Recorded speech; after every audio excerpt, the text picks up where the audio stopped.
Alright, so it's been a minute since we've had a update in the shop. So Mark's going to walk you through his projects. Andrew's going to walk us through what he's working on, and then I'll walk through what I'm working on. Yeah, there's so much noise going on. It's hard to make videos these days, so we're going to, here, I'll flip the camera around, and there's the noisemaker. This is one that we actually built like 3 years ago.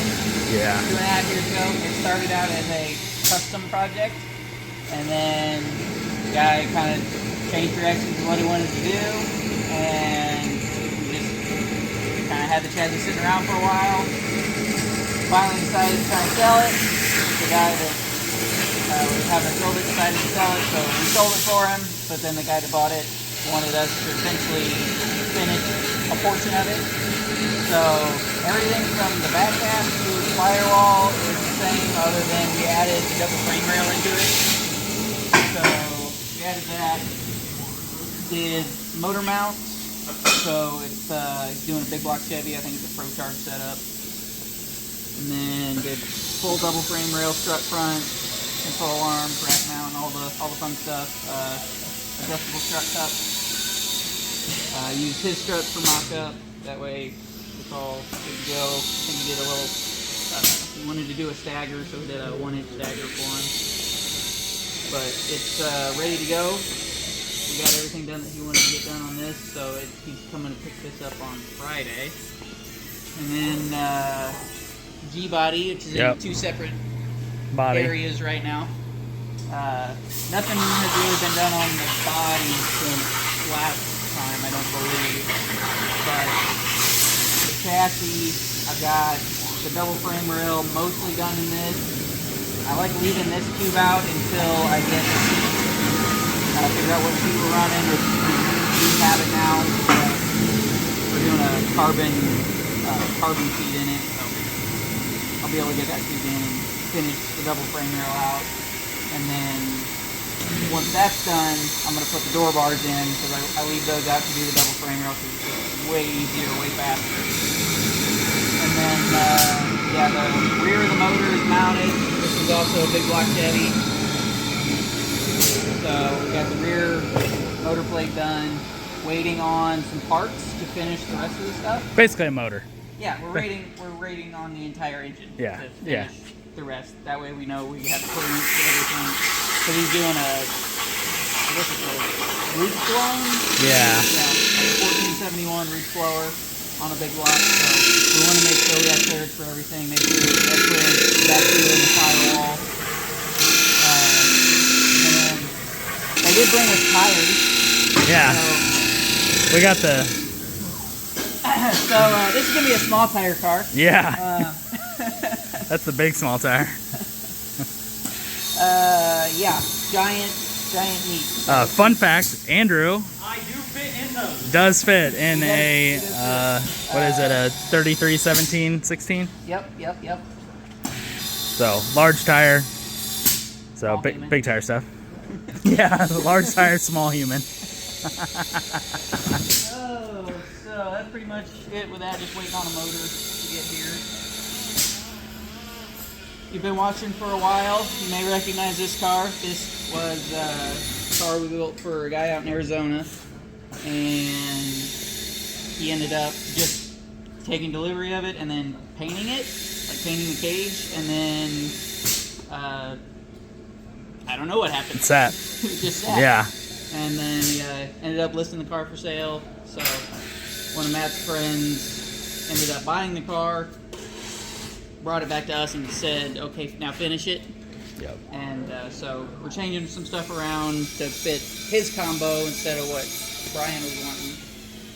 So I'm working on the front end right now. So he changed K-members because his engine, he didn't want to knock his oil pan or anything like that, because it's just a completely different setup than what was there. So he changed K-members, and I'm just cutting apart a brand new K-member to make it work for to fit an oil pan. To fit the oil pan, that's essentially the oil pan. So this car is basically a duplicate of the shop car. Is when we built it, there's really not a lot of differences. There's a few changes, but mostly stuff that we wanted to change on the shop car. So but all the inside, back half, everything is almost exactly like the shop car. So this is basically shop car 2.0. Yep. I think the only big difference in this one is it's got our in-house chassis brackets. Yeah. For the 4-link instead of Marty's brackets. Yeah. I think that's the only big difference in chassis related Yep. stuff. Like, other than that, it's essentially the same. The driver structure might be a tad bit bigger. Maybe. I don't know. It's pretty close. Yeah. But yeah, other than that, it's pretty much exactly the same. So he's going to be running basically the same suspension setup that we are. So it'll be the AFCO 4-ways and then the AFCO regular Fox body big gun strut in the front. So it should make it pretty easy to go fast. Should be easy, very easy to go fast. Because we already have the setup. Yeah. Where do you know what it's going to do? All right, Andrew, your turn. What are you working on there? I am jankily fitting my end cap bracket here. Why? Huh? Why am I jankily Yeah. fitting it? Huh? Because it's easier to just get a fleece rough cut and then tack it on and then grind it to match the rest and then break it off, sand it, etc. That's true. Because scribing a perfect line is probably not going to happen on that one. But otherwise, no, it's just a, I guess we call it a mail order housing. It's what Yeah. we're sending out. Yeah, this one's going with the cage kit. So I think he ordered like a full, it's the full Yeah, it's cage everything. kit, like housing bracket, like everything. Yeah. Yeah, it was a ton. Yeah, it was housing, 4-link bars, wishbone. Everything make it roller except the front suspension, Yeah, so I believe. getting the whole catalog. Yeah. But yeah, just kind of while we're in between all Yeah. the other things to do, this is something that really needs to get done and out. So, we're just working on that. I've got most of the main section done and welded. Just finish up the end caps on each back brace and then start setting the 4-link brackets and stuff. All right, show us the But. Okay, the wonderful, beautiful Carso 300. the drag race limo. Yeah. Okay. Well,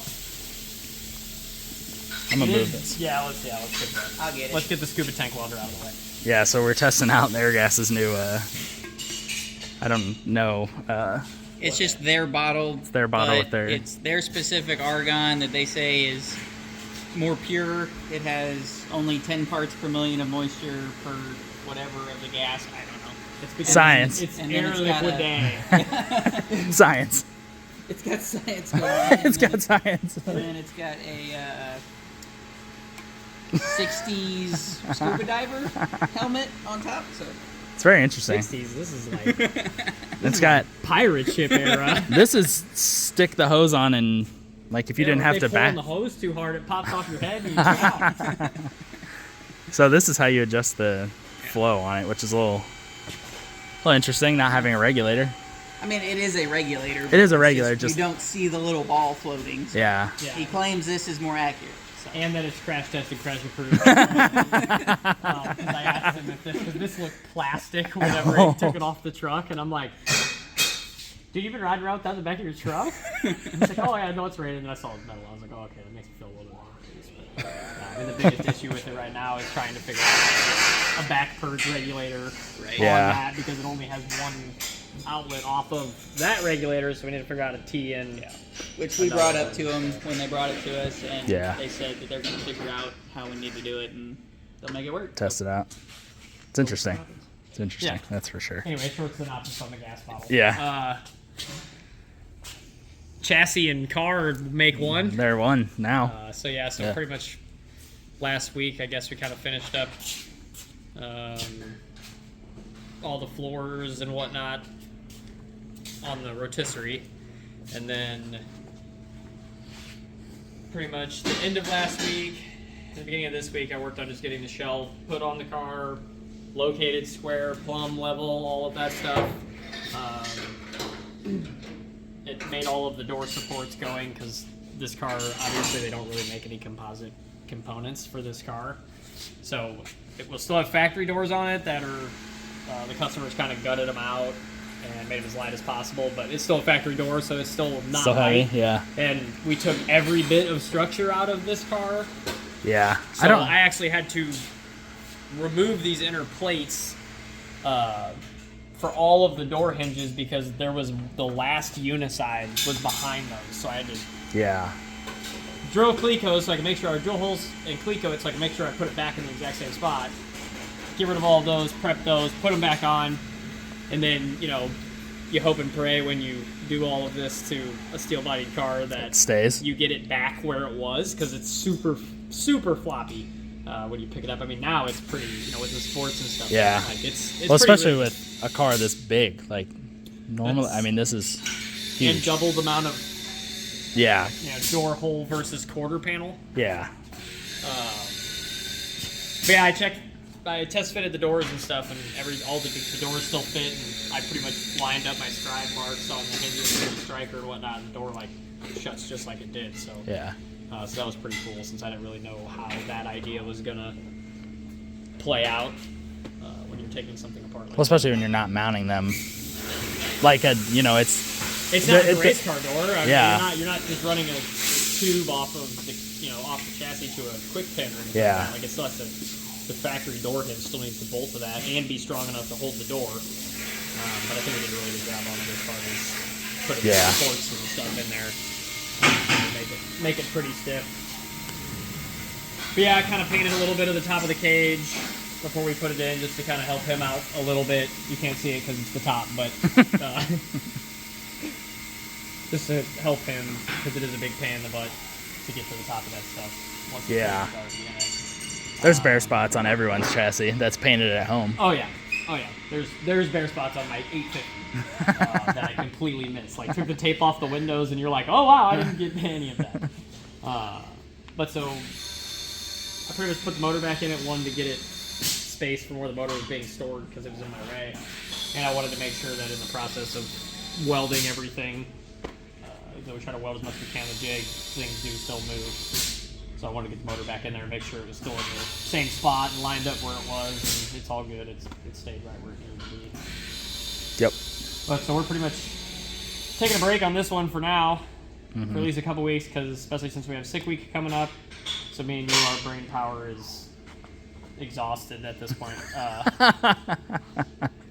I'm putting out the other video of the motor. Okay. So that's where the, yeah. Yeah, where that comes into play. Yeah.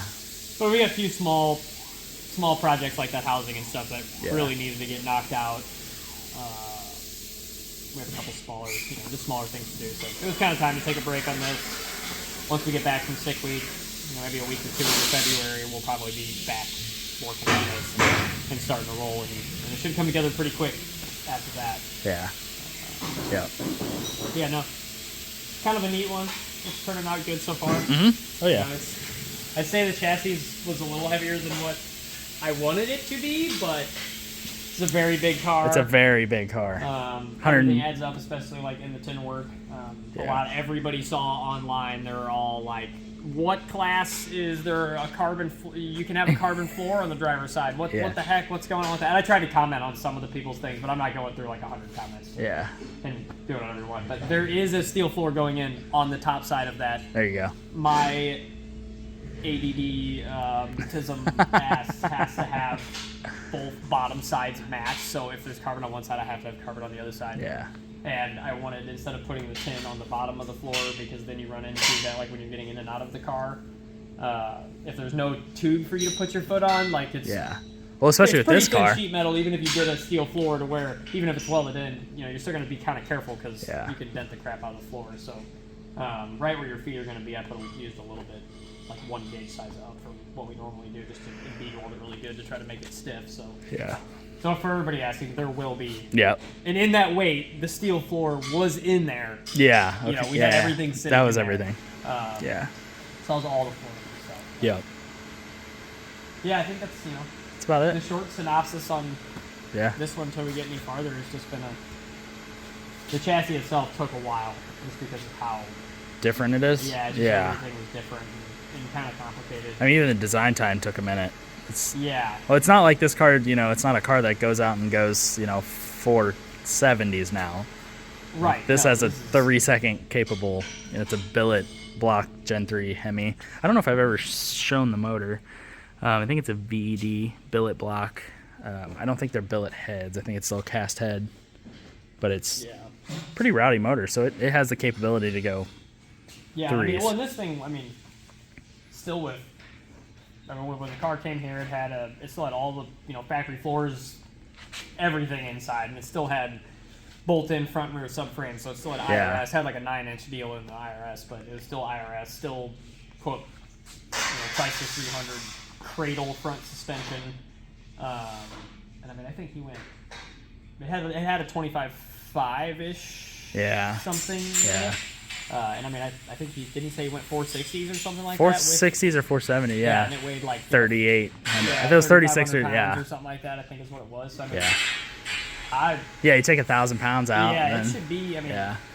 And hopefully, the big thing is just hopefully it's more consistent and Yeah.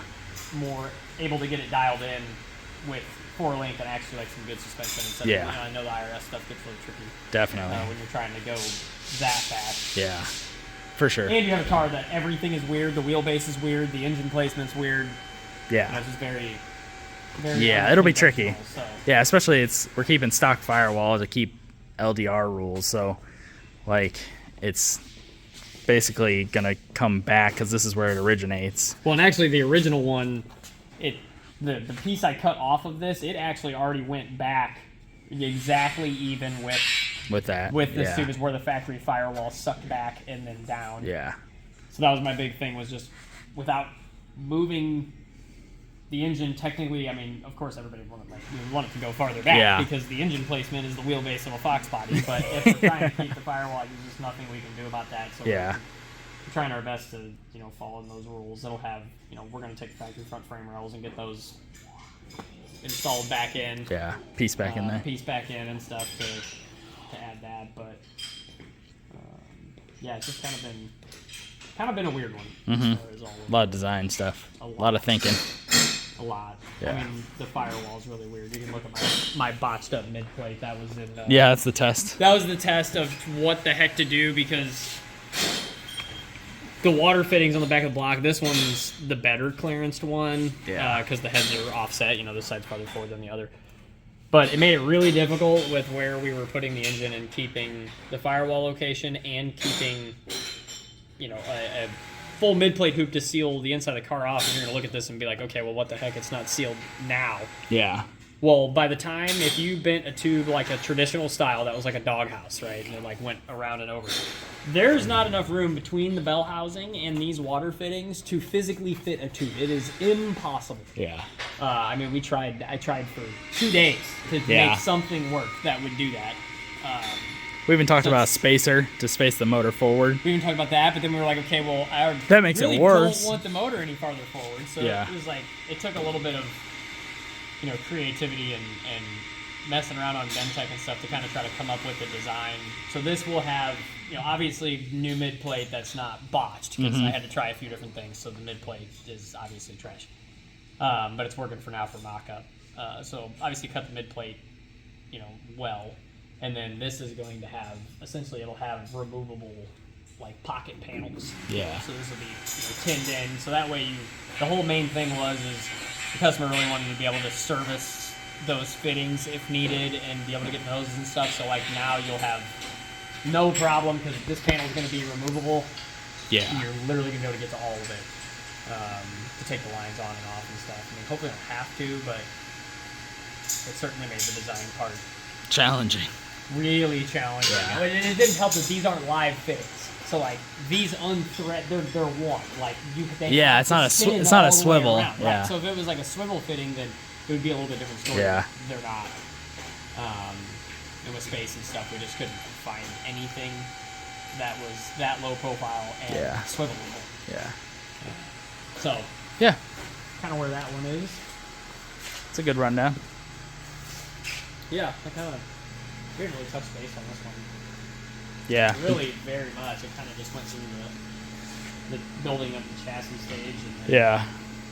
we've just been so busy that there hasn't really been much time for shop updates and stuff. Yeah. Correct. We've been jamming. Yeah.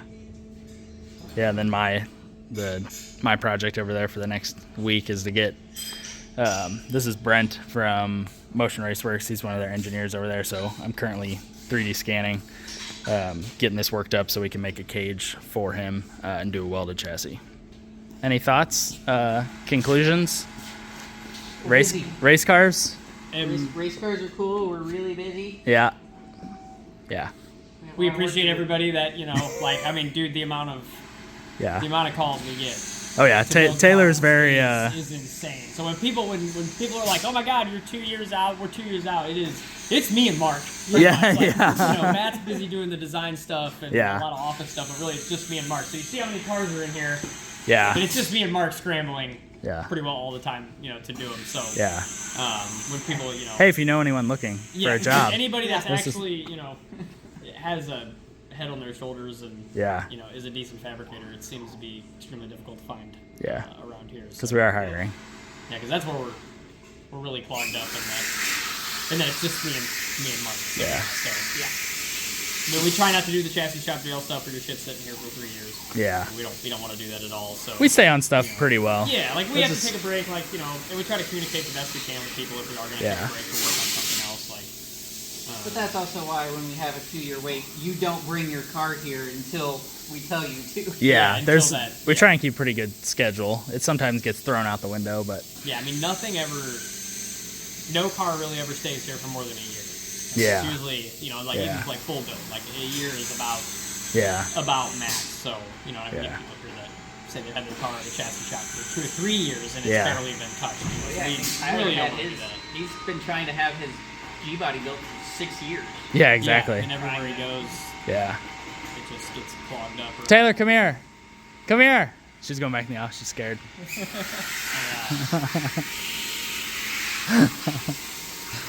So yeah. Yeah, that's hopefully you see everyone at sick week. Yeah, hopefully we make it. Yeah, hopefully we make it. I'm really hoping that you don't have to drive down in a blizzard. Yeah. All right, well. Man, 14 hours in that thing? Oh, God. I don't want to do 14 hours in my gas pickup truck. All right, well, we'll catch back with everyone later. Yep.